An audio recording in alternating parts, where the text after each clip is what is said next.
இன்னைக்கு நான் எதை பற்றி பேச போகிறேன்னா, கர்த்தருடைய கரத்தை குறித்து இன்னைக்கு காலையில் உங்களோட பேச போகிறேன். The hand of God. கர்த்தருடைய கரம் எந்த அளவுக்கு ஆண்டவருடைய முகத்தை பற்றி பைபிளில் சொல்லப்பட்டிருக்கிறதோ, ஆண்டவருடைய செய்கையை பற்றி இன்னும் அதிகமாக சொல்லப்பட்டிருக்கிறது. The hand of God. கர்த்தருடைய கரம் எவ்வளோ வல்லமையானது. இந்த கர்த்தருடைய கரம் உங்களுக்கு என்ன செய்து முடிக்கும் அப்படின்னு அவங்களோட பேச போகிறேன். The hand of God is not pertained to only Old Testament. வெறும் பழைய ஏற்பாட்டில் மாத்திரம் கிடையாது, புதிய ஏற்பாட்டிலையும் கர்த்தருடைய கரத்தை பற்றி நம்ம பார்க்கலாம். அதெல்லாம் நம்ம பார்க்க போகிறோம். எத்தனை பேர் எக்ஸைட்டடாக இருக்கிறீங்க? இன்னைக்கு ஒரு தீர்க்க தரிசனமான வார்த்தையை நான் உங்களுக்கு பிரசங்கிக்க போகிறேன். எத்தனை பேர் இதை கேட்டு விசுவாசிக்கிறீங்களோ, உங்களுடைய வாழ்க்கையில், உங்களுடைய குடும்பத்தில், உங்களுடைய வேலையில் கர்த்தருடைய கரத்தின் வல்லமையை நீங்கள் அனுபவிப்பீங்க. எத்தனை பேர் எக்ஸைட்டடாக இருக்கிறீங்க? கர்த்தருடைய கரம் ஒரு இடத்துல வெளிப்பட்டுச்சுன்னா உங்களுடைய வாழ்க்கை இருக்கிற மாதிரியே இருக்காது, உங்களுடைய ஃபேமிலி லைஃப் இருக்கிற மாதிரியே இருக்காது, உங்களுடைய பொருளாதாரம் இருக்கிற மாதிரியே இருக்காது, உங்களுடைய லவ் லைஃப் இருக்கிற மாதிரியே இருக்காது, கர்த்தரோடு இசைந்து வாழுகிற வாழ்வு முறை இருக்கிற மாதிரியே இருக்காது. when the hand of God shows up. எத்தனை பேர் விசுவாசிக்கிறீங்க? கர்த்தருடைய வார்த்தையே எப்படி வருதுன்னா அவருடைய கரத்தின் செயல்பாட்டாக தான் உங்களோட வாழ்க்கையில் வருகிறது. இன்னைக்கு கர்த்தருடைய கரத்தை பற்றி பல காரியங்களை நம்ம பார்க்க போகிறோம். ஃபர்ஸ்ட், கர்த்தருடைய கரம் உங்களுக்கு என்ன கொண்டு வருதுன்னா பாதுகாப்பை கொண்டு வருகிறது, ப்ரொடெக்ஷனை கொண்டு வருது. It gives you protection. உங்களுக்கு ப்ரொடெக்ஷன், உங்கள் பொருளாதாரத்துக்கு ப்ரொடெக்ஷன், உங்கள் சேவிங்ஸ்க்கு ப்ரொடெக்ஷன், உங்கள் ஃபேமிலி மெம்பர்ஸ் மேலே ப்ரொடெக்ஷன், உங்கள் ஃப்யூச்சரில் ப்ரொடெக்ஷன். நீங்கள் எதெல்லாம் காத்து வச்சிருக்கிறீங்களோ, எதெல்லாம் சம்பாதித்து வச்சிருக்கிறீங்களோ, எதெல்லாம் சேர்த்து வச்சிருக்கிறீங்களோ, எல்லாத்துலேயும் ஆண்டவருடைய பாதுகாப்பை நீங்கள் பார்க்க போகிறீங்க. எத்தனை பேர் விசுவாசிக்கிறீங்க? இயேசு ஒரு உவமையை சொல்லுகிறாரு, ஒரு சின்ன காரியத்தை சொல்லுகிறாரு. அதை நம்ம பார்க்க போகிறோம். யோவான் 10:29. John 10:29. இந்த கான்டெக்ஸ்ட் எதில் வருகிறதுனா, ஷெப்பர்டுக்கும் ஷீப்புக்கும் உள்ள ரிலேஷன்ஷிப்பை பற்றி ஜீசஸ் சொல்கிறாரு. ஷெப்பர்டுங்கிறது யாரு? இயேசு கிறிஸ்து. ஷீப்புங்கிறது யாரு? நீங்களும் நானும். இயேசு என்ன சொல்கிறாருன்னா, எந்தெந்த ஷீப் அந்த ஷெப்பர்டோட சத்தத்தை கேட்குதோ, மெய்ப்பனுடைய சத்தத்தை எந்தெந்த ஆடுகள்லாம் கேட்குதோ, அந்த ஆடுகள் சிதறி போகிறது இல்லை. இந்த மெய்ப்பன் அந்த ஆடுகள் மேலே கண்காணிக்கிறாரு, பாதுகாக்கிறாரு அப்படின்னு சொல்கிறாரு. ஆனால் சில ஷீப்பை குறித்து இந்த மெய்ப்பன் சொல்கிறாரு, சில ஆடுகள் என்ன பண்ணுறாங்களா, இந்த மெய்ப்பனோட சத்தத்தை கேட்கறது இல்லை, சொந்த இஷ்டத்துக்கு போகிறது, வரது போகிறது, சத்தத்தை கேட்காம இஷ்டத்துக்கு பண்ணுறது. அதுகளுக்கு ஆண்டவர் சொல்கிறாரு, உங்களுக்கு நித்திய வாழ்வை நான் ப்ராமிஸ் பண்ண முடியாது. ஏன்னா மெய்ப்பனுக்கு கீழே இருந்தால் மாத்திரம்தான் இந்த ஆடுகளுக்கு நித்திய வாழ்வு. இந்த மாதிரி கான்டெக்ஸ்டில் அவர் சொல்லிட்டு வந்துட்டு எப்படி முடிகிறார் பாருங்க. அந்த ஹோல் வாக்கியத்தை எப்படி முடிகிறார்னா, அவைகளை என் பிதாவின் கையிலிருந்து பறித்து கொள்ள ஒருவனாலும் கூடாது. எத்தனை பேர் பிதாவுடைய கையில் இருக்கிறீங்க? எத்தனை பேருக்கு அஷூரன்ஸ் இருக்கு? You are held up by daddy காட்னு எத்தனை பேருக்கு அஷூரன்ஸ் இருக்கு? என் வாழ்க்கை அவருடைய கைக்குள்ள இருக்குன்னு எத்தனை பேர் விசுவாசிக்கிறீங்க? இப்போ என் பையனை ஒரு திருடன் திருடணும்னு நினைச்சா, எடுத்துன்னு போகணும், கிட்னாப் பண்ணணும்னு நினைச்சா, என் கையில இருந்தே ஃபர்ஸ்ட் என் கையை காலி பண்ணிட்டு தான் என் கையில இருந்து அவனை எடுத்துன்னு போக முடியும்.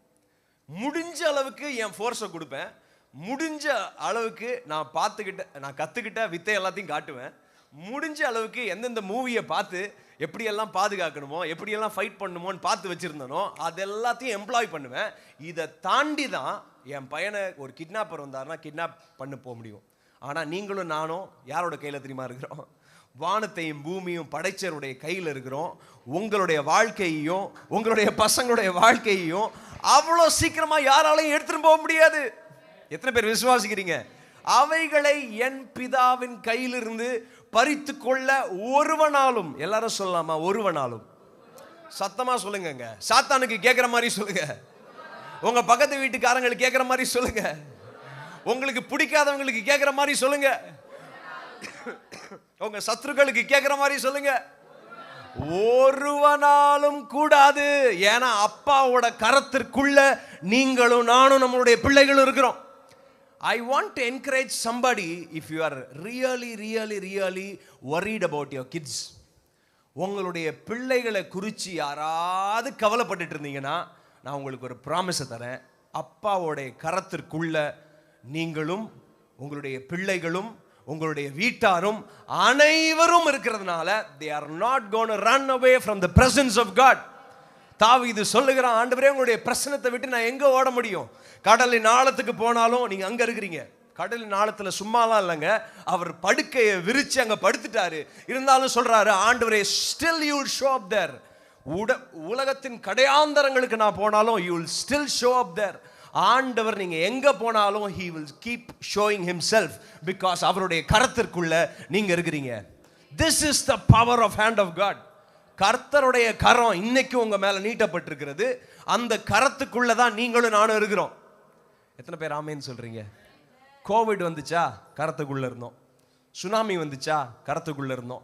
வாதைகள் வந்துச்சா, கரத்துக்குள்ள இருந்தோம். எக்கானமிக் ரிசெஷன் வந்துச்சா, கரத்துக்குள்ள இருந்தோம். பெரிய சாத்தானுடைய செயல்பாடுகள் உங்களுடைய வாழ்க்கையில வந்துச்சா, கரத்துக்குள்ள இருந்தோம். Sometimes we don't even have money, still we are in the hands of God. Sometimes we are really sick, ரொம்ப எந்திரிக்கவே முடியல, பெட்ல படுத்திருக்கிறோம், காய்ச்சல் ரொம்ப அதிகமா இருக்கு. in the hands of God. வீடு கட்ட ஆரம்பிக்கிறோம், பேங்க்ல லோன் கொடுக்குறேன்னு சொன்னாங்க, ஆனால் திடீர்னு லோன் கொடுக்கல. ஒரு பொருளை வாங்கலாம், ஒரு காரை வாங்கலாம்னு டிசைட் பண்ணிட்டோம். காரை வாங்குறதுக்கு டவுன் பேமெண்ட் பண்ணிட்டோம், ஆனால் காசு வந்து சேரல. எல்லாரும் என்னென்னமோ வார்த்தையை சொல்றாங்க. Still you are in the hands of God. ஏன்னா கர்த்தருடைய கரத்திலிருந்து உங்களை பறிக்க ஒருவனாலும் கூடாது. எத்தனை பேர் அதை விசுவாசிக்கிறீங்க? ஆண்டவர் if Jesus is boldly stating this-னா நீங்க அதோட இன்டென்சிட்டியை புரிஞ்சுக்கணும். ஃபர்ஸ்ட் வரைக்கும் ஷெப்பர்டுக்கும் ஷீப்புக்கும் உள்ள ரிலேஷன்ஷிப்பை தான் சொல்றாரு. கடைசியில தான் அந்த வார்த்தையை சொல்றாரு, என் பிதாவின் கரத்திலிருந்து உங்களை யாரும் பிரிக்க முடியாதுன்னு அவர் சொல்றாரு. எத்தனை பேர் விசுவாசிக்கிறீங்க? ஸோ ஃபர்ஸ்ட் ஆண்டவருடைய பாதுகாப்பு உங்களுக்கு இருக்கிறது. எத்தனை பேர் அதை விசுவாசிக்கிறீங்க? அடுத்தது, நமக்கு எல்லாருக்கும் தெரிஞ்ச ஒரு வாக்குத்தத்தமான வார்த்தையை உங்க மேல நான் பேசுறேன். அது என்ன பண்ணும்? உங்களை தாங்கும், உங்களை உயர்த்தி வைக்கும். ஏசாயா 41:10 chapter 41 and verse 10. என் நீதியின் வலதுகரம். சும்மாவே நீங்க பார்த்தீங்கன்னா பைபிள்ல the hands of God-னே பார்க்க முடியாது.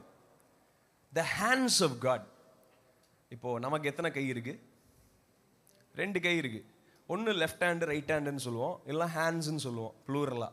பைபிளில் பார்த்தீங்கன்னா ஹேண்ட் ஆஃப் காட் தான் பார்க்கலாம். இன்னும் சில இடத்துல த ரைட் ஹேண்ட் ஆஃப் காட்னு பார்க்கலாம். இன்னும் சில இடத்துல நீதியின் வலது கரம். அப்படின்னா அந்த வலது கரம் நீதி செய்யும். எத்தனை பேர் விசுவாசிக்கிறீங்க? இப்போ ஜென்ரலாக ஒரு பெரிய ஒரு மேனேஜராக இருக்கலாம், இல்லை ஒரு கவுன்சிலராக இருக்கலாம், ஏரியா இல்லை சிட்டியோட மேயராக இருக்கலாம். அவருடைய கரத்தில் இருந்து ஒரு சிக்னேச்சர் போட்டால் அது வெறும் சிக்னேச்சர் கிடையாது, it is a statement of power. ஆமாவா இல்லைங்களா? அவர் சொல்லிட்டார்னா உடனே கார்பரேஷன்லாம் வேலை செய்ய ஆரம்பிச்சிருவாங்க. ஒரு மெட்ரோ எடுத்துக்கலாமே, ஒருத்தர் சைன் போட்டார்னா உடனே அந்த சைனுக்கு அவ்வளோ பவர் இருக்குங்க. அந்த சைனை பார்த்த உடனே காசு போயிடும், வேலை செய்கிறவங்க வேலை செய்ய ஆரம்பிச்சிருவாங்க. வேலை இல்லாமல் ஒரு 400 குடும்பம் இருந்துச்சுன்னா அந்த 400 குடும்பத்திற்கும் ஒரு புது வேலை வாய்ப்பு வரும். இதெல்லாம் எதிலிருந்து துவங்குதுன்னா ஒரே ஒரு நபருடைய சைன்ல இருந்து ஆரம்பிக்குது. ஸோ ஆண்டவருடைய நீதியின் வலது கரம் என்ன பண்ணும்? உங்களை தாங்கும். இன்னைக்கு ஒரு வாக்குத்தத்தத்தை உங்க மேல நான் சொல்றேன், இட் வில் uphold you. எப்படின்னா உங்க ஃபினான்சஸை uphold பண்ணும், உங்களுடைய வாழ்க்கையின் ஸ்டெபிலிட்டியை uphold பண்ணும். யாரோடைய மேரேஜ் அப்படியே பிரேக் ஆகுற மாதிரி இருக்கலாம், மேரேஜ் வந்து ரொம்ப மோசமான சூழல்ல போற மாதிரி இருக்கலாம், ஆனா ஆண்டவருடைய நீதியின் வலது கரம் உங்களை ஹோல்டு பண்ணும். சில டைம் வந்து லவ்வே பண்ண முடியாத சூழ்நிலையில் இருக்கலாம். உங்கள் கணவரை, உங்கள் மனைவியை ஆண்டோடைய வலது கரம் உங்களுடைய மேரேஜை ஹோல்ட் பண்ணும். அப்பாவுக்கும் பையனுக்கும் இருக்கிற ரிலேஷன்ஷிப் 4 வருஷம் நீங்கள் பேசாமல் இருக்கலாம், மூஞ்சியை தூக்கிட்டு இருக்கலாம், எதுக்குன்னே தெரியாமல் உங்ககிட்ட கோச்சிட்டு இருக்கலாம். But still God's righteous right hand will uphold you. எத்தனை பேர் விசுவாசிக்கிறீங்க? அப்பாவோட வலது கரம் இன்னைக்கு உங்களை சுமக்கிறது, உங்களை தாங்குகிறது. தாங்குகிறதுனா என்ன தெரியுமா? முடியாத சமயத்தில் மற்றவங்க தோள் மேலே கை போட்டு தாங்குவாங்க பார்த்தீங்களா? தாங்கி உங்களை நடத்தி கூட்டு போவாங்கல்ல. ஹாஸ்பிட்டல்ஸ் எல்லாம் நீங்கள் பார்த்துருப்பீங்க, முடியவே முடியாது, ரொம்ப கிடினஸில் இருக்கிற மக்கள்லாம் அப்படியே தாங்கி கூட்டு போவாங்க. போனால் 2 நாளைக்கு முன்னாடியா சைஃப் அலி கான்கிற ஒரு ஆக்டரை ஸ்டாப் பண்ணிட்டாங்க உங்கள் வீட்டில். இதெல்லாம் படிச்சிங்களா இல்லையா? எங்கேயாவது வெறும் வசனம் தான் படிப்பீங்களோ? ஒண்டர்ஃபுல். வயிற்றில் குத்திட்டாங்க. ஸோ ஐ விட்னஸஸ் எல்லாம் சொல்கிறாங்க, அவரே ஆட்டோவில் ஏறி உட்காந்தாராம், அவரே இறங்கி போனாராம். அந்த ஆட்டோக்காரனே காசே வாங்காமல், ஆட்டோக்காரனுக்கு காசு கிடச்சிருந்தா நல்லது தான், அதுவும் பணக்காரங்க கிட்ட நிறைய காசு வாங்கணும்னு எதிர்பார்த்துருக்கலாம். ஆனால் ஆட்டோக்காரங்களோட நல்ல இது பாருங்களேன், காசு கூட வாங்காமல் அவரே கையை போட்டு போய் ஹாஸ்பிட்டலில் போய் சேர்த்துருக்குறாங்க. ஸோ இதுதான் தாங்கிறது. ஒரு உலகத்தானே ஒரு மோசமான நிலைமையில, ரொம்ப கஷ்டப்படுற நிலைமையில காசு வாங்கலாம் அப்படிங்கிற இடத்துல இருந்து கூட காசு வாங்காம உதவி செய்யலான்னு நினைக்கிறப்போ மேல இருக்கிற தகப்பன் உங்களை எந்த அளவுக்கு தாங்குவார்னு நீங்க யோசிச்சு பாருங்க. உங்களுடைய கஷ்டமான சிச்சுவேஷன்ல if you are stopped in your heart, not physically, சரீர பிரகாரமாக யாரும் குத்த வேணாம், ஆனா இமோஷனலா உங்களை குத்தி இருக்கலாம், வார்த்தைனால குத்தி இருக்கலாம், ரெப்பிட்டேட்டிவ் பிஹேவியர்னால உங்களை குத்தி இருக்கலாம், உங்களை ஹர்ட் பண்ற பிஹேவியர்னால நீங்க ஹர்ட் ஆகி ஸ்டாப்ட் ஆயிருக்கலாம். But still there is a promise for you. கர்த்தருடைய நீதியின் வலது கரம் உங்களை தாங்குங்க. எத்தனை பேர் விசுவாசிக்கிறீங்க? This is the purpose of hand. கர்த்தருடைய பிரசன்னம் உங்களுக்கு இளைப்பாறுதலை தரும், உங்களுக்கு நம்பிக்கையை தரும், நீங்க போகிற இடத்துலலாம் உங்களுக்கு கதவுகளை திறக்கும். ஆனா ஆண்டவருடைய கரம் செயல்படுகிறப்போ it will do wonders for you, it will protect you, it will uplift you. எத்தனை பேர் ஆமென் சொல்றீங்க? இன்னைக்கு ஆண்டவருடைய கரத்தை பத்தி நம்ம பார்த்துட்டு இருக்கிறோம். First thing it is protection. Second வந்து ஆண்டவருடைய கரம் உங்களை பொசிஷன் பண்ணும். யாராவது தப்பான பொசிஷன்ல கொஞ்ச நாளா நீங்க ஃபங்க்ஷன் ஆயிட்டு இருக்க மாதிரி நீங்க ஃபீல் பண்ணலாம்.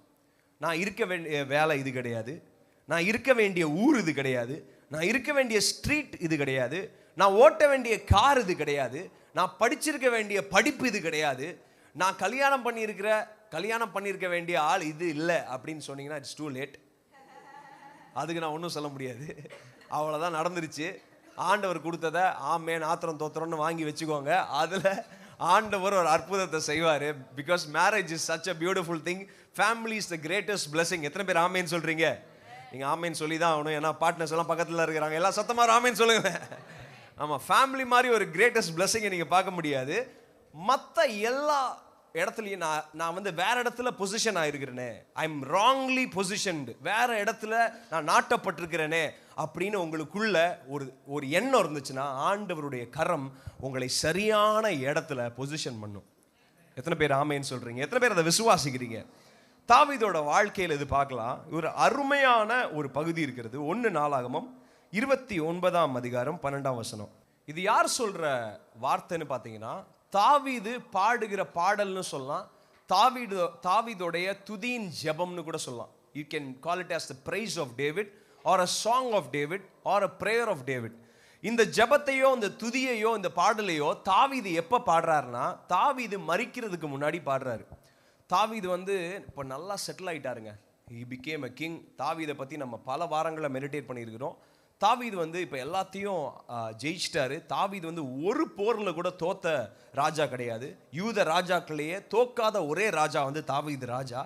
ஸோ இப்போ சாலமோனை குறித்து ஒரு இன்ட்ரடக்ஷனை தாவீது கொடுக்குறாரு. என் பையன் சாலமோன் இருக்கிறான், சாலமோனுக்கு அவ்வளோ எக்ஸ்பீரியன்ஸ் கிடையாது, இஸ் எ யங் பாய். அதனால அவன்கிட்ட நான் தங்கத்தையும் எல்லா பொருளையும் வெள்ளியையும் இப்போ கொடுத்து எல்லா அந்த தேவாலயம் கட்டுகிறதுக்கு கட்டுமான பணியின் திட்டங்களை அவனுக்கு சொல்ல முடியாது. நீங்கள்லாம் சேர்ந்து எல்லாருமே சேர்ந்து இதை கட்டணும். அந்த மாதிரி மக்களை பார்த்து பேசிட்டு இருக்கிறப்போ திடீர்னு பேசிட்டு இருந்தவர் டக்குன்னு நின்று துதிக்க ஆரம்பிச்சிடுறாரு. தாவீது அடிக்கடி இப்படி பண்ணுவார், பேசிட்டே இருப்பாரா, அப்புறம் பிளாங்க் ஆயிடுவார். பிளாங்க் ஆகுறது குட் பிளாங்க். இது டேலர் ஸ்விஃப்டோட பிளாங்க் ஸ்பேஸ் மாதிரி கிடையாது, இது வந்து குட் பிளாங்க். குட் பிளாங்க்னா என்னன்னா, பேசிட்டு இருக்கிறப்ப உங்களோட பேசுறதெல்லாம் போதும், கர்த்தரை துதிக்கலாம் அப்படின்னு போயிடுவார். உங்களோட பேசி என்ன பிரயோஜனம், நான் அவரோட பேசலாம் அப்படின்னு போயிடுவார். ஸோ அந்த மாதிரி ஒரு டைம்ல தான் பேசிட்டு இருந்தவர் திடீர்னு கர்த்தரை துதிக்க ஆரம்பிச்சிட்டாரு. கர்த்தரை துதிக்க ஆரம்பிச்சவர் என்ன பாடுறாரு பாருங்க, ஐஸ்வர்யமும் கனமும் உம்மாலே தான் வருகிறது. எத்தனை பேர் அதை விசுவாசிக்கிறீங்க? உங்களுக்கு ஐஸ்வர்யம் யாரு கொண்டு வரா? எத்தனை பேர் ஆமேன்னு சொல்றீங்க? உங்களுடைய உழைப்பு ஐஸ்வர்யத்தை கொண்டு வருகிறது இல்லை. உங்களுடைய பிரயாசங்கள் ஐஸ்வர்யத்தை கொண்டு வந்தா கூட அது நிரந்தரமா இருக்காது. ஆனா கர்த்தர் உங்களுக்கு ஐஸ்வர்யத்தை கொண்டு வருகிறப்போ அதை பாதுகாக்கிறவரும் அவர் தான், அது நிரந்தரமாக்குறவரும் அவர் தான். எத்தனை பேர் அதை விசுவாசிக்கிறீங்க? ஐஸ்வர்யத்தை விட இன்னும் ஒரு பெரிய ஆசீர்வாதம் இருக்கு, அதான் கனம், ஹானர். ஹானர் வந்து ஆண்டோடைய பிரசன்னம் உங்களுக்கு கொண்டு வருகிறது, ஆண்டோடைய சமூகம் உங்களுக்கு கொண்டு வருகிறது. ஐஸ்வர்யமும் கனமும் உம்மாலே தான் வருகிறது, தேவரீர் எல்லாவற்றையும் ஆளுகிறவர், உம்முடைய கரத்திலேயே சத்துவமும் வல்லமையும் உண்டு. நம்ம ஆண்டோடைய கரத்தை பத்தி பார்த்துட்டு இருக்கிறோம். இங்க 2 வார்த்தையை பாருங்க, power and might is in the hands of God. ஆண்டவர் வல்லமையை உங்களுக்கு தருகிற தேவனா இருக்கிறாரு. ஆண்டவர் வல்லமையாக அவருடைய கரத்தை கொண்டு செயல்படுகிற தேவனா இருக்கிறாரு. சத்துவம் அவருடைய கரத்திலிருந்து வருகிறது. அண்ட் இதுதான், எவரையும் மேன்மைப்படுத்தவும் பலப்படுத்தவும் உம்முடைய கரத்தினால் ஆகும். இதை எல்லாரும் அசால்ட்டா பாடிட்டு போயிடுவாங்க. ஐஸ்வர்யமும் கனமும் உம்மாலே தான் வருகிறது, நான் செஞ்சிடுங்க, உயர்த்தி வச்சிடுங்க, உம்மைத்தான் நான் நம்பி இருக்கேன். கரெக்டாக தான் பாடுறேன்னா அந்த பாட்டு தான்ல.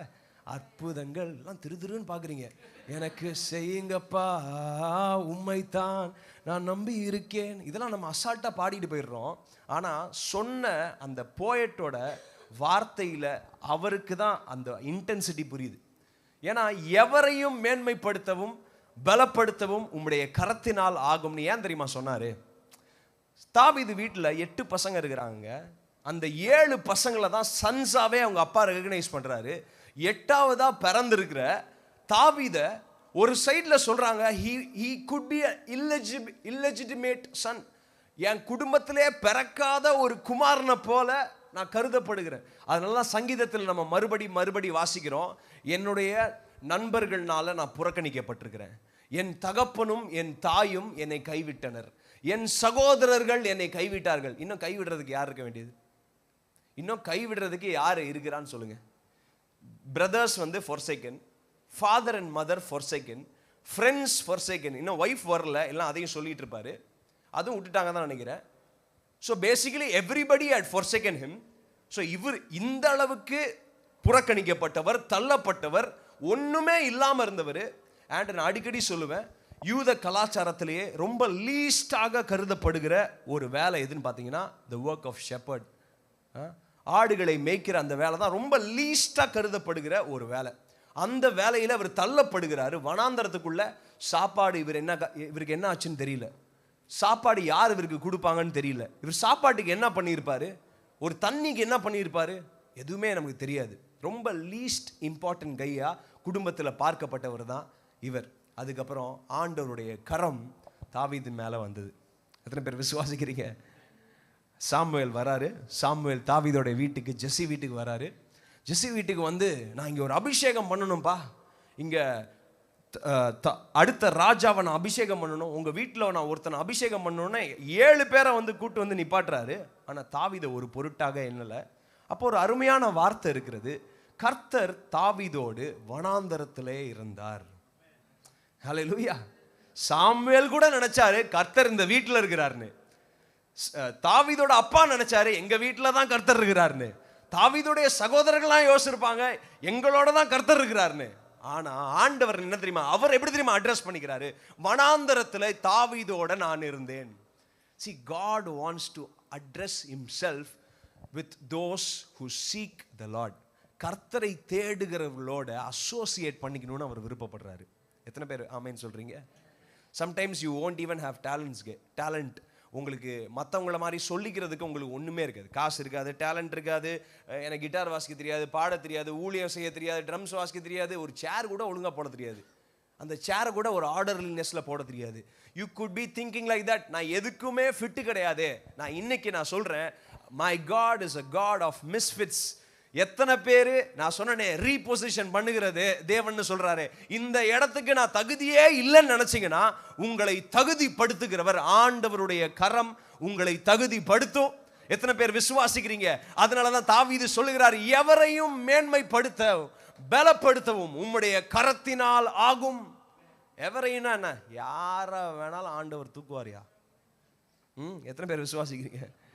யார வேணாலும் ஆண்டவர் யூஸ் பண்ணுவாரு.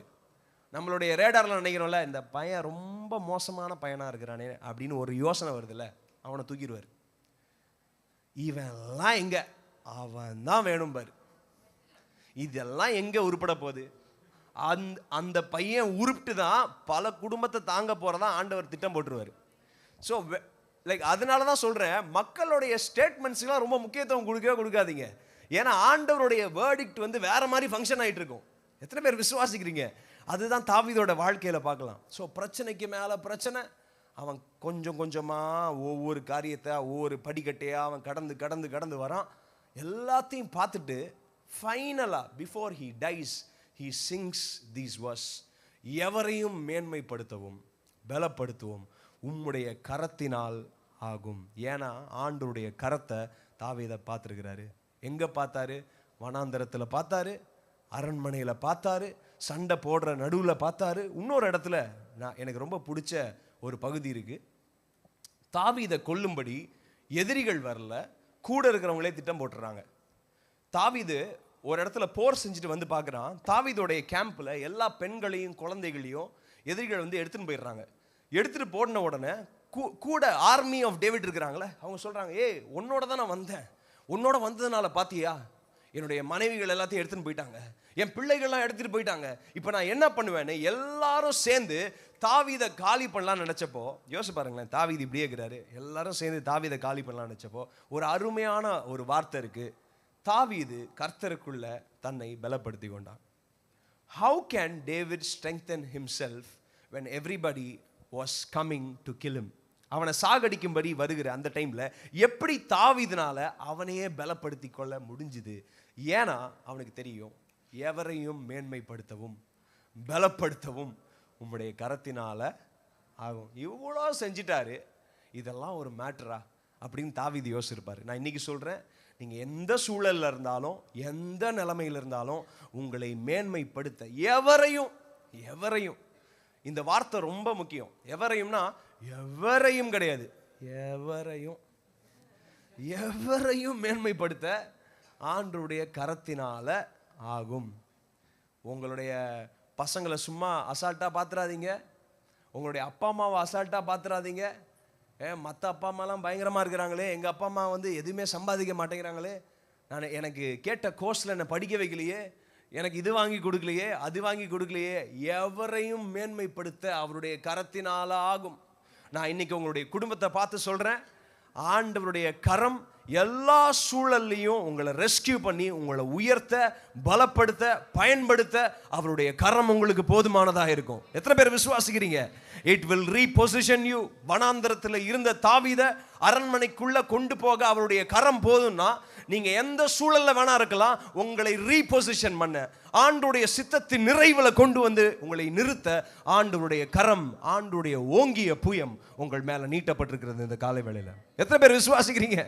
உங்களுடைய கண்களில் நீங்க பார்க்காம இருக்கலாம், ஆனா ஆண்டவருடைய கரத்தின் எக்ஸிஸ்டன்ஸை நீங்க அவாய்ட் பண்ண முடியாது. Even though you can't see it, you just can't avoid the hand of God working over you. எத்தனை பேர் விசுவாசிக்கிறீங்க? அந்த கரத்தின் வல்லமையை உங்க மேல பேசுகிறேன்.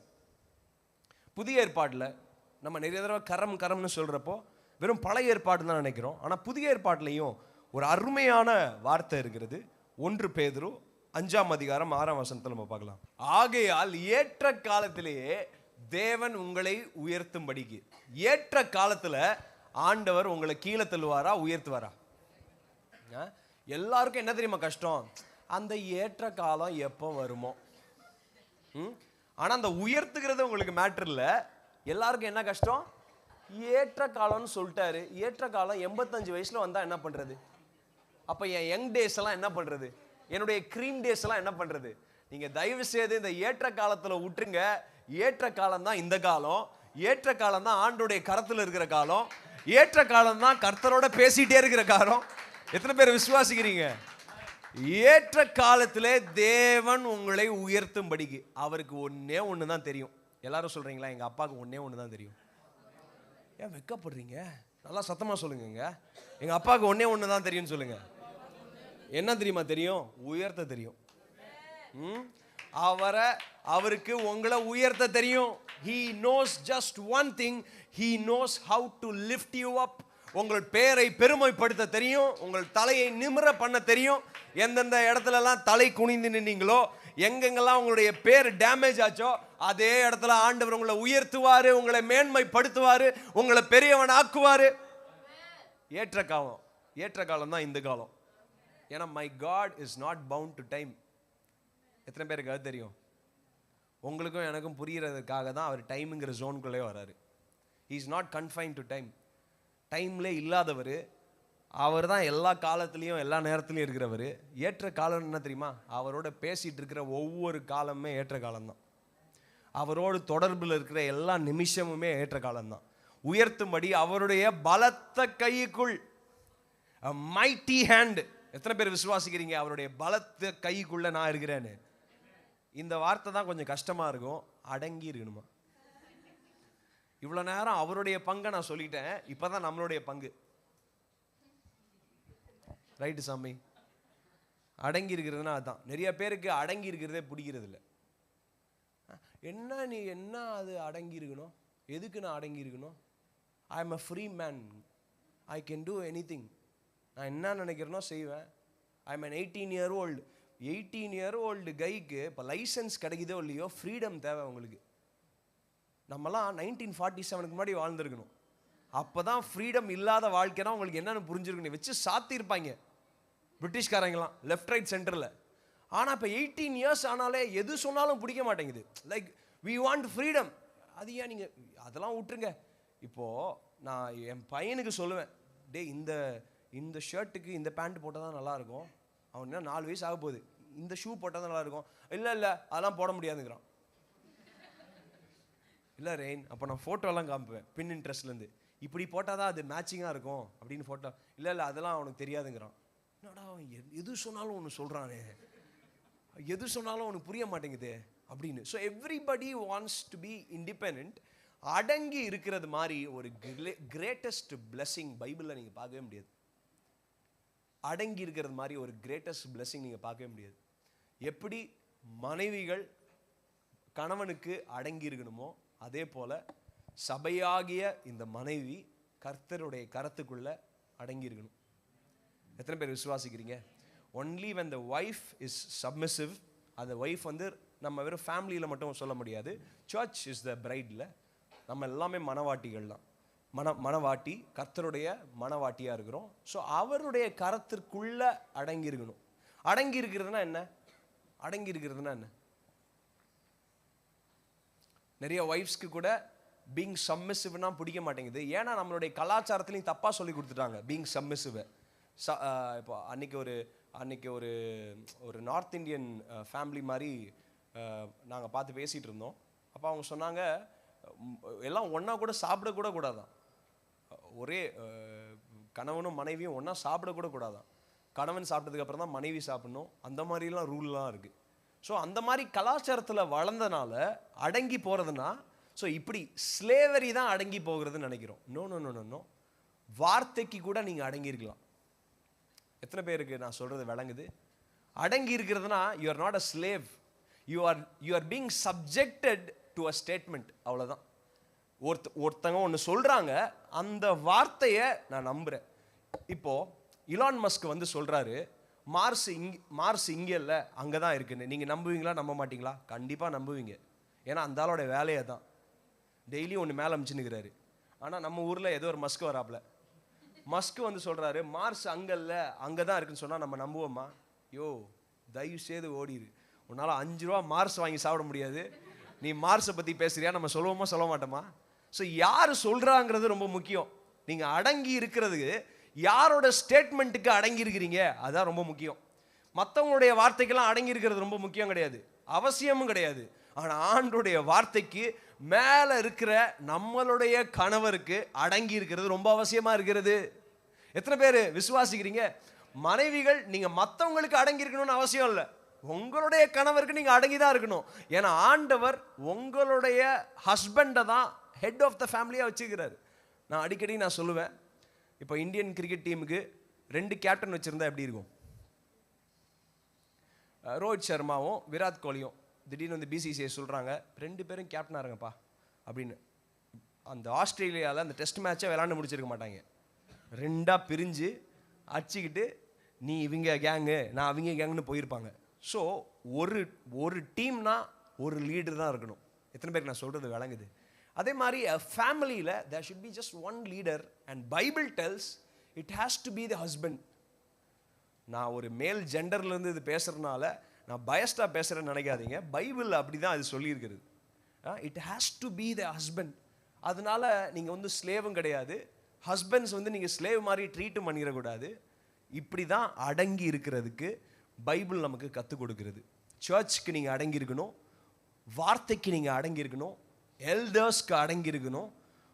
சொசைட்டியில் சில cultural things are very very good, அதுக்கு அடங்கி இருக்கணும். எத்தனை பேர் ஆமீன் சொல்கிறீங்க? ரூல்ஸ்க்கு அடங்கி இருக்கணும். நீங்கள் ரூல்ஸ்க்கு அடங்கி இல்லாமல் இருந்தீங்கன்னா, அன்றைக்கி திடீர்னு எனக்கு ஒரு சலான் வந்துச்சு. ஃபோன். இவங்கெல்லாம் எப்போ சலான் அனுப்புகிறாங்கன்னு எனக்கு தெரிய மாட்டேங்குது. அதான் பாண்டிச்சேரி ரீனா கல்யாணத்துக்கு போனோம். எங்கே சலான் வாங்கினேன்னே தெரில. நான் பார்த்து ஓடினேன். அப்புறம் தான் தெரிஞ்சு இந்த சலான் தள்ள வந்துட்டே இருக்குன்னு. இது எந்த காலத்துலேருந்தோ நமக்கு யாரும் அனுப்பிச்சுனே இருக்கிறாங்களே. நம்ம பிலீவ் பண்ணுறோமோ பிலீவ் பண்ணலையோ நம்ம அடங்கி தான் இருந்தாகணும். If you are under a government, அவ்வளோதான், அவங்களுடைய ரூலுக்கு நம்ம அடங்கி தான் இருக்கணும்.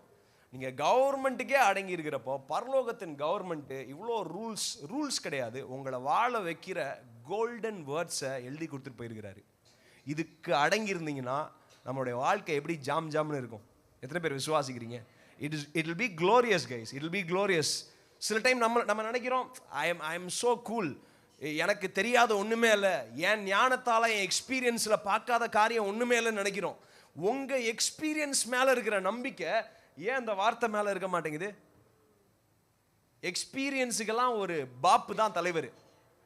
அவர் எழுதி கொடுத்துன்னு போயிருக்கிறாரு.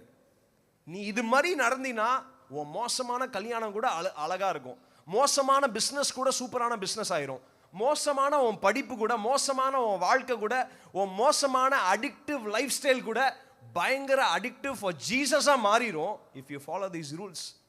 கர்த்தருடைய பலத்த கரத்துக்குள்ளே அடங்கிருங்கன்னு எத்தனை பேர் you are making a commitment this morning? எத்தனை பேர் அந்த கமிட்மெண்ட் எடுக்க ரெடியாக இருக்கிறீங்க? அவருடைய கரத்தில் நான் அடங்கியிருப்பேன்பா, அவருடைய கரத்துக்குள்ளே நான் அடங்கியிருப்பேன். ஏற்ற சமயத்தில் கர்த்தருக்கு ஒன்று தான் தெரியும், என்னை உயர்த்த தெரியும். என்னை கீழே தள்ள தெரியாது, என்னை அடித்து க்ரஷ் பண்ண தெரியாது. the only thing that he knows it is to lift me up. ஆனால் அவருடைய கரத்தில் நான் அடங்கி இருக்கிறப்போ கரெக்டாக தெரியும் என்னை எப்போ உயர்த்தணும்னு. ஹல்லேலூயா.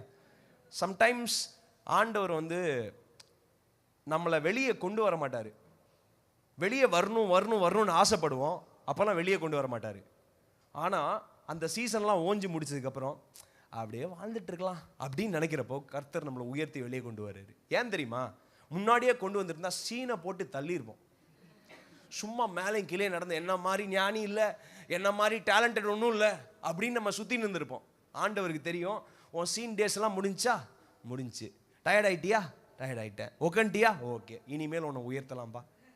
அவருக்கு தெரியும் உங்களை எப்போ உயர்த்தணும், எப்போ மேன்மைப்படுத்தணும், எப்போ உங்களை ஆசீர்வதிக்கணும்னு அவருக்கு தெரியும். நீங்களும் நானும் அவருடைய கரத்துக்குள்ளே அடங்கி இருந்தால் போதும். எத்தனை பேர் ஆமேன்னு சொல்கிறீங்க? எத்தனை பேர் அவருடைய கரத்தில் இருக்கிறது பாக்கியமாக நினைக்கிறீங்க? What a great privilege to be under the mighty hand of God. எத்தனை பேர் அதை விசுவாசிக்கிறீங்க? இப்போ தான் ஒரு முக்கியமான சைடு வருது. It is the power of God. ஆண்டவருடைய கரம் வல்லமையான செய்கையை செய்யும். The most interesting thing and the most associated thing with the hand of God. கர்த்தருடைய கரத்தோட ரொம்ப அசோசியேட்டடான ஒரு காரியம் ஆண்டவருடைய வல்லமை. எத்தனை பேர் ஆண்டவருடைய வல்லமையை பார்க்க ரெடியா இருக்கிறீங்க? So God's power will be demonstrated through his hand. அவருடைய கரம் வல்லமையை டெமான்ஸ்ட்ரேட் பண்றோம். 1 ராஜாக்கள் 18:46. இப்போ கர்த்தருடைய கரம் எலியாவின் மேல அப்ப மட்டும் வரல, டெம்பரரியா வரல. எல்லாரும் சொல்றீங்களா? It was not temporary. சத்தமா சொல்லுங்க, இட் வாஸ் நாட் டெம்பரரின்னு சொல்லுங்க. கர்த்தருடைய கரம் எலியாவின் மேல் அப்போ அமர்ந்ததுனால்னு கிடையாது, இருந்ததினால். கர்த்தருடைய கரம் எலியாவின் மேல இருந்துட்டே இருந்துச்சு. எத்தனை பேர் சொல்றீங்க கர்த்தருடைய கரம் என் மேல இருந்துகிட்டே இருக்குன்னு? The hand of God is stretched over me. எத்தனை பேர் விசுவாசிக்கிறீங்க? என் மேல அவருடைய கரம் நீட்டப்பட்டிருக்கிறது. ஒரு மாதிரி ஒரு ஜில்லுன்னு ஒரு ஃபீலிங் எனக்கு எப்பவுமே இருக்கும். வெயிலில் போறப்போ, குளிரில் இருக்கிறப்போ வாமான ஃபீலிங் எப்போவுமே இருக்கும். நான் தனியாக போகிறப்போ ஏதோ என்னை எம்ப்ரேஸ் பண்ணுற மாதிரி ஒரு கரம் என் மேலே இருந்துகிட்டே இருக்கும். whenever I'm emotionally down and embracing hand எப்பொழுதுமே என் மேலே இருக்கும்னு எத்தனை பேர் விசுவாசிக்கிறீங்க? எலியாவின் மேலே கர்த்தருடைய கரம் இருந்ததுனால் அவன் தன் அறையை கட்டி கொண்டு, அறையினா அவர் போட்டிருந்த லுங்கி லாயின்ஸ் எல்லாம், அவர் ஒரு மாதிரி அங்கி போட்டிருப்பாங்கல்ல. இப்போ சோசன்லாம் பார்த்தீங்கன்னா ஒரு மாதிரி ஒரு நைட்டி மாதிரி பெருசாக போட்டுன்னு இருப்பாங்க. அது பேர் என்னன்னு தெரியல, ஒரு மாதிரி பெரிய, அதை அப்படி கட்டிக்கொண்டு இஸ்ரவேலுக்கு வருமட்டாக ஆகாபுக்கு முன் ஓடினான். சரி, அது வரைக்கும் இப்போ எலியா கொஞ்சம் சில் அவுட்டாக தான் இருக்கிறாரு. அதுக்கு முன்னாடி வரைக்கும் உங்களுக்கு இந்த கதையெல்லாம் தெரியும். கையளவு மேகம் தான் ஒரு பெருமழையை கொண்டு வந்தது அப்படிங்கிற ஒரு பகுதி இருக்கு. ஸோ வேலைக்காரனை வச்சு 7 தடவை பார்க்க வைக்கிறாரு. அவன் மலை உச்சிக்கு போய் பார்க்குறான், என்னப்பா வந்துச்சா, மழை வர மாதிரி இருக்குதா? ஏன்னா ஃபுல்லாக பஞ்சம், எங்கே பார்த்தாலும் பஞ்சம், யாருக்குமே தண்ணி இல்லை, எல்லாம் அழிந்து போகிறாங்க. ஸோ இவர் ஏறி ஏறி பார்க்க சொல்கிறாரு. 6 தடவை பார்த்தாரு, ஒன்றுமே இல்லையே. 7ஆவது தடவை அந்த வேலைக்காரன் பார்த்துட்டு சொல்கிறார், இப்போ கொஞ்சம் பார்க்குறேன், என்ன பார்த்த, கொஞ்சம் கையளவு மேகம் மாத்திரம் அங்கே தெரியுது. எலியா தான் சொன்னார், எனக்கு தான் சத்தமே கேட்டுருச்சே, நீ இப்போ தான் பார்க்குற.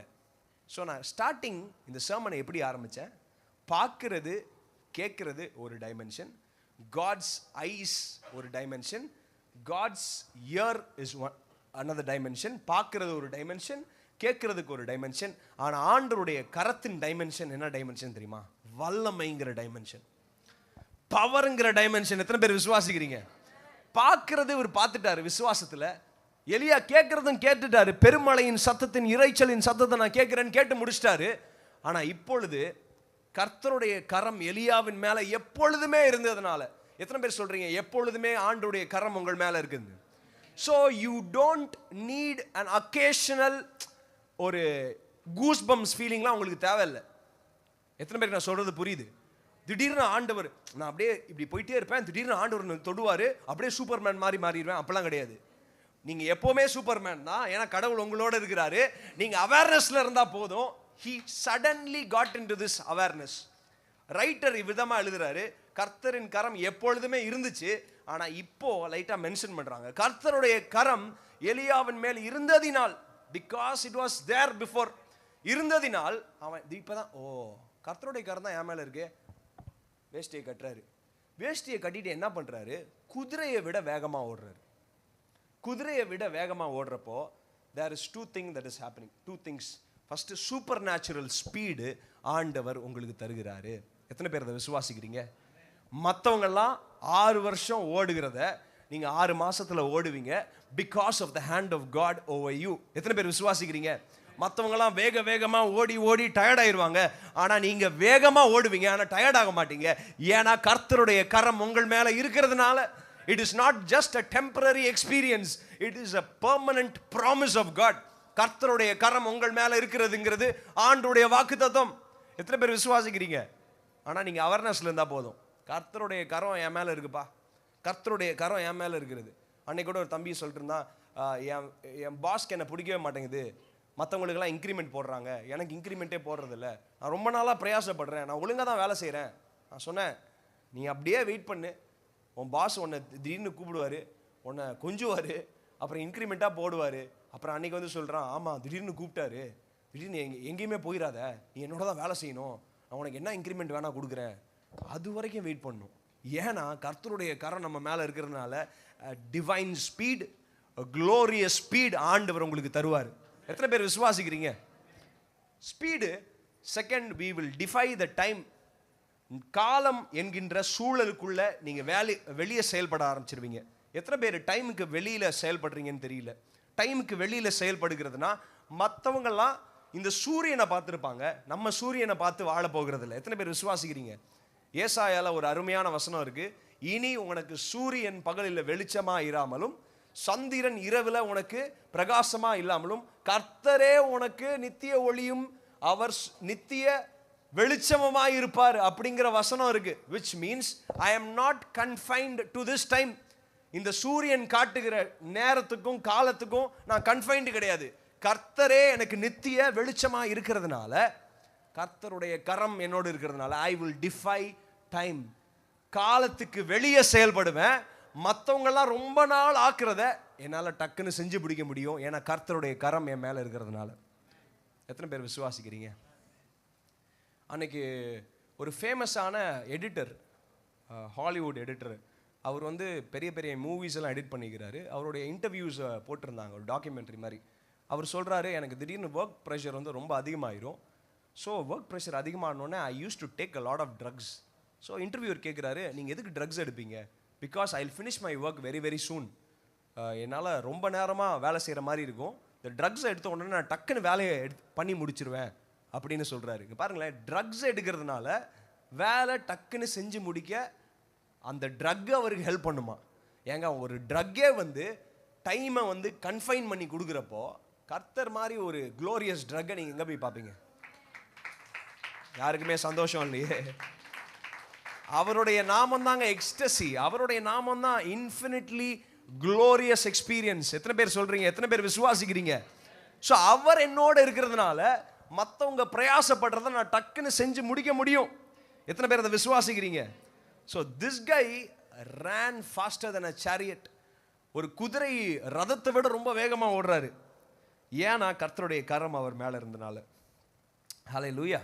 இப்போ கர்த்தருடைய கரம் உங்களுக்கு அசாத்தியமான செய்கைகளை செய்யும். சைன்ஸ் அண்ட் வண்டர்ஸை கர்த்தருடைய கரம் உங்களுக்கு செய்து முடிக்கும். இது எல்லாமே தீர்க்க தரிசனமான வார்த்தை. இது எல்லாம் உங்களுக்குன்னு நீங்கள் சுதந்திரம் சொந்தம் கொண்டாடுங்க.